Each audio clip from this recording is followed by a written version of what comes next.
Okay, good morning everyone. So today we're going to take a look about how to generate sound inside Rhino Grasshopper Firefly. So let's go to Firefly. Under the audio section, today we're going to using note to frequency. That's the first one.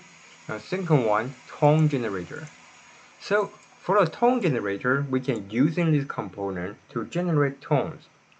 And in order to do that, we need to import the note of frequency to the frequency input point. So let's connect this one to here. And inside the frequency input point, there are other things we can control. First one is about the volume. We can control the strength of the volume. The second one is about the duration. You can control how long the voice will last. And the last one is about the repeat. You can choose to repeat your song and or not to repeat your song. And we can generate all these sliders later. Let's take a look about the notes. Inside the note to frequency, basically inside the Rhino Grasshopper Firefly, we're using the same logic just like the piano. As far as you know, inside piano we have 88 keys, and which spans the frequency range from 27.5 GHz to 4186 Hz. So inside Rhino Grasshopper, we're using the same logic. So right here, we can import. Let's type in 88, press enter, and connect this one to here. And we can just change the volume's maximum number to 88 so that you will not go behind or go beyond the 88 keys.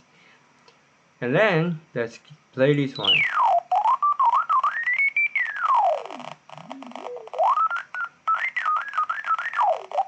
As far as you can see, through this way we can generate the voice from different key. And inside this note to frequency, it will transform your notes to frequency and using a tone generator to create a voice. And right here, we can choose the strength of the volume. So let's type in, I prefer maybe just give 1.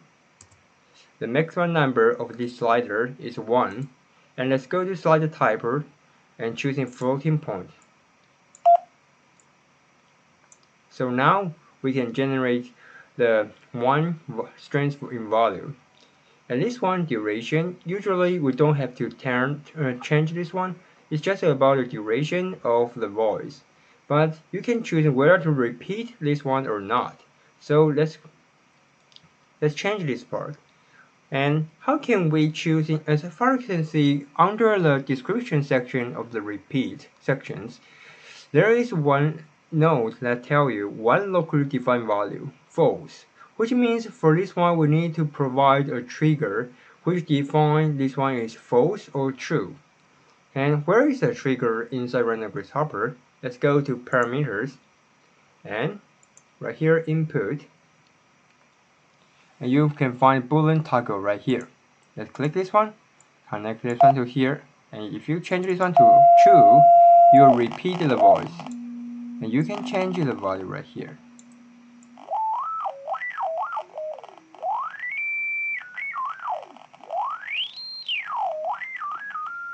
Okay, so that's about how we can generate voice inside Rhino Grasshopper.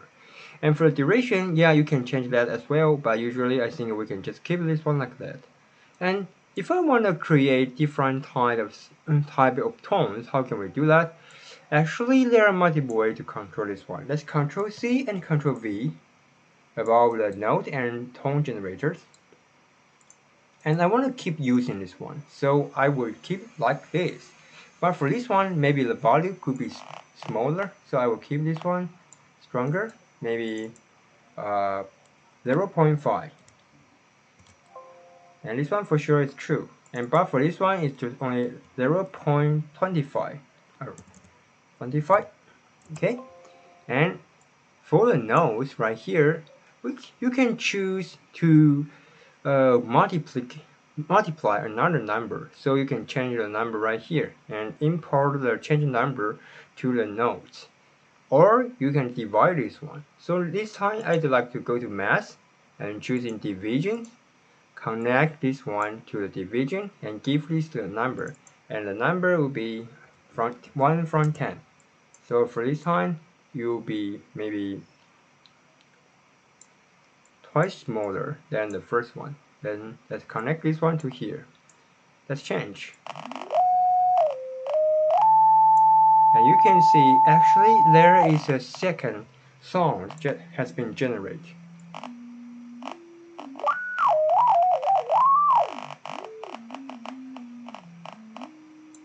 Okay, so it's a very interesting way to generate sound, right?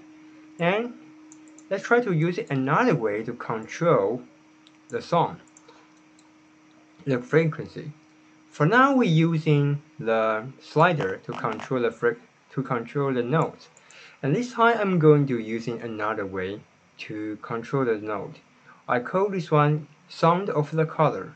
So let's go to display, or you can just double click on empty space and type in color picker.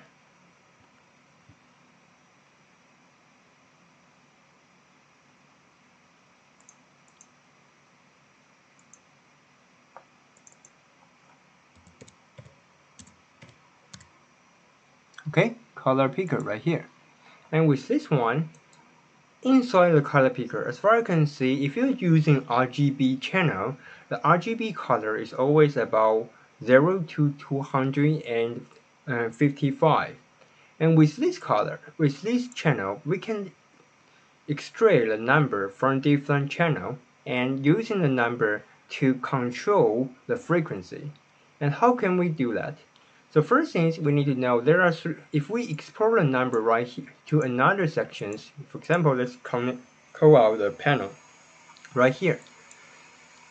They're supposed to have 3 numbers inside this panel. For now, although we cannot see, but we can try to use it another way. Go to vector and go to vector and using deconstruct vector. Right here, based on the RGB channel, it will generate 3 different numbers and it represents a 3-dimensional vector. Let's connect to here. And for now, if we connect the node, connect the panel, you can see here is about 1 and the second one, it will be another number. Okay? And the final one right here. So with this way, we can use the deconstructor vector to extract the number right here. So the next part of the things we are going to do is to remap the number to 1 to 88. What's the meaning of remap? Because right now the number right here is about 0 to 255. And we need to remap the domain to 0 to 88. That's the things we need to do. So let's go to math and call out the remap number right here. And inside the remap number, we need to define the old domain and new domain. So, and also because we have X, Y, and Z, we need to do that 3 times. So let's copy this one 3 times. Okay, and now let's for this one the source, which means the source of the domain, and the domain of the source will be 0 to 255. So we need to give this remap component a domain from 0 to 255. So let's go to the domain, construct domain right here, and here let's type in 255. And this is B sections, which means the end of the domain. And for the first one, it will be 0. So Control C, Control V to connect this one, 0. Okay, so let's connect this one to the source domain right here. And for the target domain, it will be from 0 to 88. So I will copy this one to the bottom so that you can see more clear, and let's type in 88. connect this one to the source, target. Basically, you can see it's a symmetry node. Very beautiful, right? Okay. So once you've done this one, let's connect this one to the V sections right here, the value. So now we have get the source.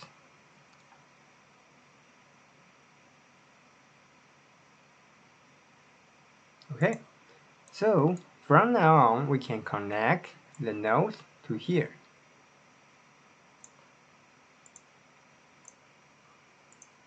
And let's connect the R section to replace, using the R section to replace the number slider. And let's copy another one.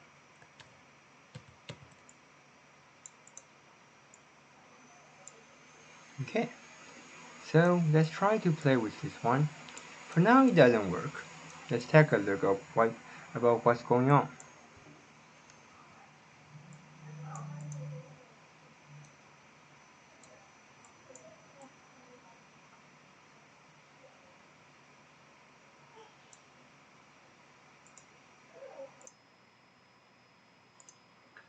And so since it doesn't work, so we need to take a look about the parameter inside.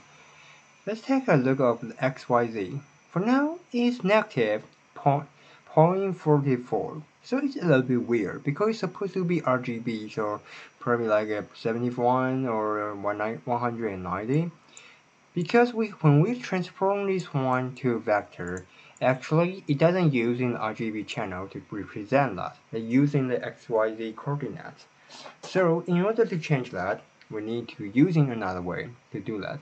Let's go to math. First thing is we need to confirm that all of them are positive number. So let's go to find the positive number right here, absolute component. Connect this one to here. And the second one is that we need to make sure they are from 1 to 255. Or we can just make sure that right here they are just 0 to 1. So both of them could work. Okay, so for now we can try to connect this target to here. So it worked right now, for now, right? And for this one as well.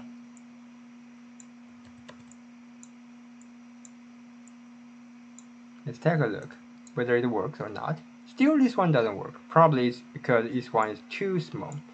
Let's try to play.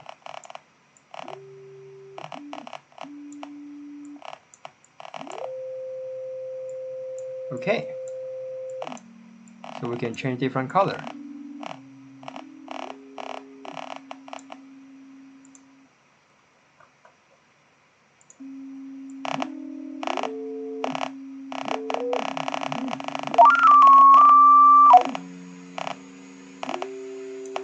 So that's about how we can using the color to control the song.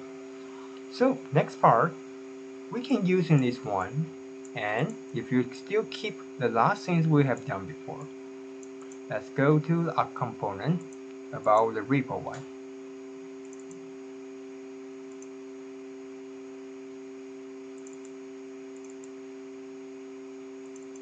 Right here. So let's copy this one to this part. And if we turn on this one,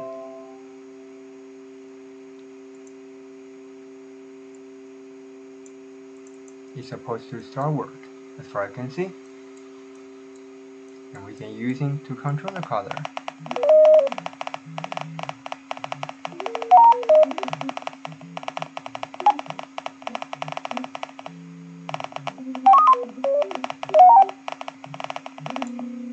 Okay, so that's about how we can using the color to control, to generate different type of music, and then using the music to create the visualizations. Isn't it fun? Okay, hopefully you are following the progress and you have gained the point of this practice. Alright, so that's all for today. See you next time.